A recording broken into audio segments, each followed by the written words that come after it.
আলহামদুলিল্লাহ আমি এই বয়সে শ্বশুর হয়ে গেছি, নানা হয়ে যাব, খুব শীঘ্রই দাদা হয়ে যাবো ইনশাআল্লাহ। আর আমার মতো এই বয়সে বহু লোক আছে এমন কপাল পোড়া এখনো দুধের বাচ্চা নিয়ে ঘুরি। আমার মায়া হয়ে এদের দেখি যাই, এরা লাইফটাকে এনজয় করতে পারলো না, আমরা লাইফটাকে এনজয় করি আলহামদুলিল্লাহ। সব গোছানো শেষ, ছেলে মেয়ে পড়ালেখা বিয়ে শাদী নাতি পোতা, এখন আমি স্ট্রং আছি। কোনটা মানুষ আছে তো আলহামদুলিল্লাহ, অমানুষ আছে কানটা মলে রাস্তা দেখা দেওয়া যাবে, তোমার কোনো আমার ঠেকা নেই বেটা, আমি এখনো শক্ত আছি আলহামদুলিল্লাহ। দেখুন, আর্লি ম্যারেজ এটার গুরুত্বের উপরে এখন ক্যাম্পেইন হওয়া উচিত, ক্যাম্পেইন হওয়া উচিত। আমরা যখন মানুষের সংখ্যা কমানোর জন্য, জন্ম নিয়ন্ত্রণ করার জন্য চেষ্টা করছি, আজব বিষয় হলো ওই সময়টাতে পুরান পাগল যারা, আমরা তো এখন নতুন পাগল, মানে আমরা এখন জন্ম নিয়ন্ত্রণ করা শুরু করছি, তাই না? যারা জন্ম নিয়ন্ত্রণ করে শেষ করছে, এখন নিয়ন্ত্রণ করতে করতে এমন নিয়ন্ত্রণ হয়ে গেছে এখন আর শিশুর জন্ম হয় না। এই পুরান পাগলরা তারা এখন জন্মের হার বাড়ানোর জন্য পাবলিকরে টাকা দেয়, পয়সা দেয় নতুন দম্পতিকে, যে প্লিজ একটা বাচ্চা নাও, আরেকটা বাচ্চা নাও, আরেকটা নিলে আরও খুশি, সরকার টাকা দিচ্ছে।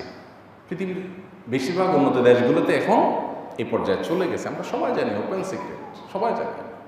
মানে যেই দেশে আপনার জন্ম নিয়ন্ত্রণ যত আগে করছে, তারা ওইটার ক্ষতি এখন তত বেশি সাফার করছে। এখন তারা কি করতেছে, জন্মের হার বাড়ানোর চেষ্টা করতেছে, মানুষ আর পারতেছে না। কারণ মানুষের যে টেন্ডেন্সি, এই টেন্ডেন্সিটা শত শত বছর ধরে, হাজার হাজার বছর ধরে চলে আসা টেন্ডেন্সি যদি একবার পরিবর্তন করা হয়, এটাকে আবার ব্যাক করানো অত সহজ না। শিশুর জন্মের হার নাই, মানুষ প্রজন্ম সংকটে পড়ে যাচ্ছে। তারা যে দেশ বৃদ্ধ মানুষ আছে, তরুণ শিশু হচ্ছে না, তরুণদের আপনার বেড়ে ওঠার, হাল ধরার যে ব্যাপারটা, সেখানে গ্যাপ তৈরি হয়ে যাচ্ছে। তো এই জন্য বাংলায় কথা আছে না যে পুরান পাগলে ভাত পায় না, নতুন পাগল আসছে। এখন আমাদের অবস্থা যে সেরকম, যারা আগে জন্ম নিয়ন্ত্রণ করে এখন হাই হাই করে কেন্দ্রে মরে, আমরা তাদের দেখে দেখে শেখা উচিত। আমরা এখন নতুন করে শুরু করতেছি, তা আমাদেরও ওদের মতো করে ওই রকম হাই হাই করে মরতে হবে হয়তো কিছুকাল পরে। ঠিক একই রকম লেট ম্যারেজ, আজকে আমাদের সমাজ উৎসাহ দেয় যাতে দেরিতে বিয়ে করে, আগে নিজের পায়ে দাঁড়াক। তো নিজের পায়ে দাঁড়ানো মানে কি? এটার মানেটা হলো, কারোর কারোর কাছে এটার মানে হলো ডাল ভাতের ব্যবস্থা করতে পারা, আর কারোর কারোর কাছে নিজের পায়ে দাঁড়ানোর মানে হলো বিশাল ব্যাংক ব্যালেন্স, গাড়ি বাড়ি, বড় একটা চেয়ার, একটা পদ, এই সব কিছু মিলে হলো কি নিজের পায়ে দাঁড়ানো। এই তথাকথিত নিজের পায়ে দাঁড়াতে দাঁড়াতে বেচারা আদা বুড়া হয়ে যায়।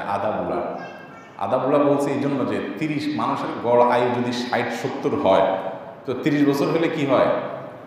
আদা বুড়া। এরপরে উনি বিয়ের চিন্তা শুরু করছেন। আমি একটা হিসাব বোঝানোর চেষ্টা করি। আপনার বয়স যখন 30 হলো, আপনি গ্র্যাজুয়েশন কমপ্লিট করলেন, করতে করতে পড়াশোনা সব শেষ করতে করতে আপনার 25 বছর অ্যাভারেজ লেগে গেল। এরপর আপনি চাকরি নিলেন, চাকরি নিয়ে চাকরিটা একটু স্টাবলিশ করে নিয়েছে, পায়ে দাঁড়াইতে হবে, তো পায়ে দাঁড়াইলেন, মজবুত হলেন, এগুলো করতে করতে আরও 5 বছর গেল, তাহলে 30 পার হলো। এবার আপনার বাপ মা মেয়ে দেখা দেখি শুরু করছে, দেখতে দেখতে আর 1-2 বছর চলে গেছে। এখন আজকাল তো দেখার পরও বিয়ে হয় না, কি করে তো হয়? এঙ্গেজ করে তো হয়। এরপরে আর 1 বছর জুড়লেন, তাহলে 30-এর পরে 1 বছর দেখা দেখিতে গেল, আর 1 বছর আপনার আংটি পরে থুয়ে দিল, তাহলে কত গেল? 32। এরপরে আল্লাহ আপনার প্রতি রহম করছে, আপনার বিয়ে কপালে জুটছে। 32-এর পরে বিয়ে করার পরে কি হবে? না, এত তাড়াতাড়ি বাচ্চা নেওয়া যাবে না, এত তাড়াতাড়ি বাচ্চা নিয়ে লাইফটাকে এনজয় করা যায় না।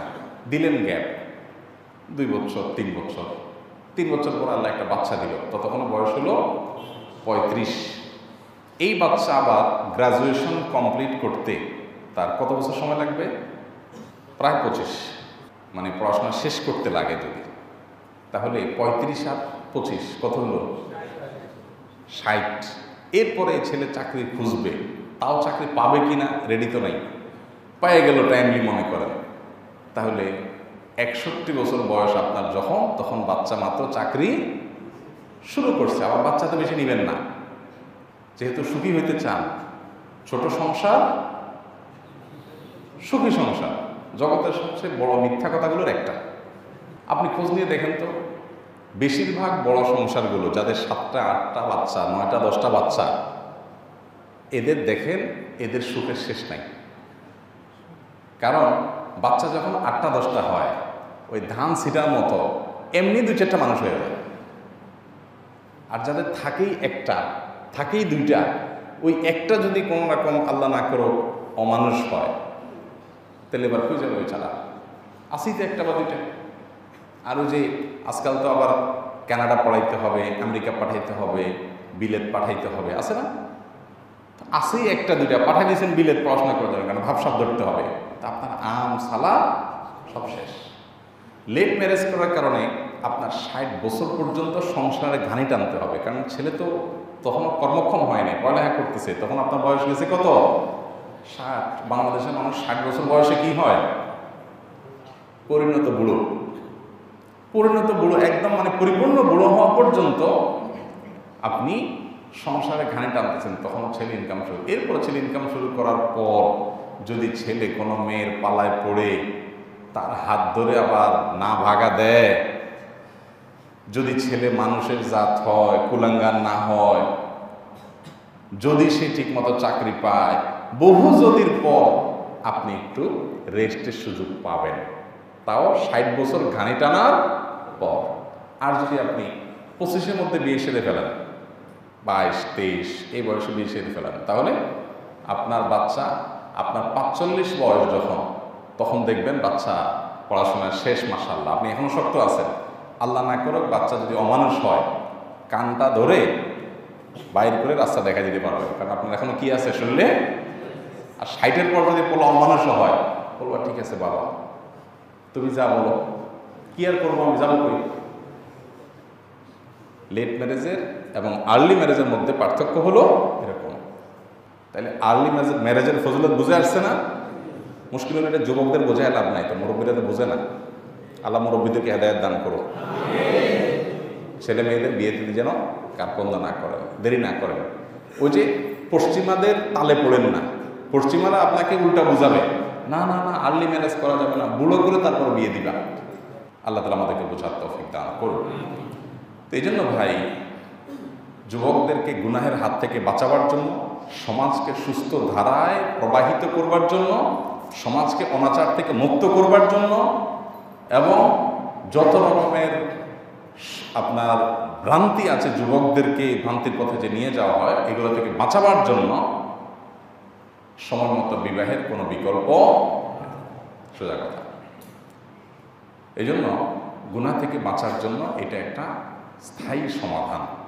যারা এই জাতীয় গুনাহ, গোপন গুনাহে আসক্ত, সেগুলো থেকে বাঁচার জন্য এটা একটা স্থায়ী সমাধান, এটাতে চলে যেতে হবে। তবে অবশ্যই তার আগে আপনি স্ত্রীর ডাল ভাতটা জোগাড়ের ব্যবস্থা করা দরকার। ইসলামও বলে আপনি পায়ের উপরে দাঁড়ান, কিন্তু ইসলামের পায়ের উপরে দাঁড়ানোর মানে হলো মহরের টাকার ব্যবস্থা করতে পারা, আর বউয়ের কি জোগাড় করতে পারা?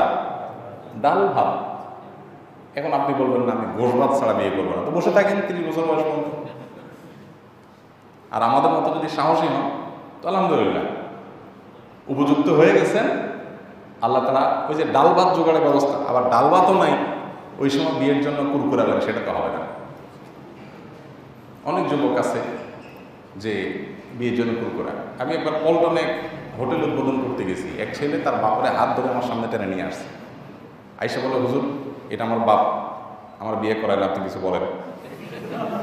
আমি চিন্তা করলাম লাখ লাখ করতে লাগেন, এই ছেলে মানে এরকম ভরা মজলিসে বাপরে ধরে নিয়ে আসছে আমার কাছে, হাত ধরে বলতেছে আমার বাপ এটা, আপনি একটু বলেন তো, সবসময় তো আপনি ওয়াজ করেন, আমার বাপরে একটু বলেন আমরা যেন বিয়ে করা। তো যাই হোক, হয়তো বাপ ছেলে খুব বেশি ফ্রি ছিল তারা। তো আল্লাহ তাআলা আমাদের অভিভাবকদেরকে বোঝার তৌফিক দান করুন। আমি সবসময় বলি, যারা বাপ, যারা মা, যারা মুরব্বী আছেন, বাবারে আপনি বিয়ে কোন বয়সে করেছেন বলো? আগে যদি মানুষের বিয়ে কি 30-এর পরে হইতো? বহু আগে আগে বিয়ে হয়ে যেত। আপনি নিজে তো ঠিকই আর্লি বিয়ে করছেন, পোলাটারে মেয়েটারে কেন বুড়া বানাচ্ছেন? আর আপনি যে বয়সে বিয়ে করছেন ওই বয়সে বিয়ে না করলেও চলতো। আপনি আরো 5 বছর পরে করলে অসুবিধা হইতো না, কারণ তখন এত ফেতনা ছিল না। এখন ফেসবুক আছে, এখন ইউটিউব আছে, যুবকরে বাঁচানোর জন্য এখন আপনি যদি 25-এ বিয়ে করে থাকেন, আপনার পোলারে 20-এ করানো উচিত।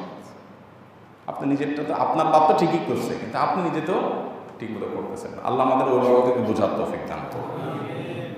এবং এটার কারণে সমস্যা হয়ে যাবে, হান হবে, তান হবে, পশ্চিমারা আমাদেরকে বোঝায়, আর আমরা সেগুলা বোকার মতো গিলতে থাকি।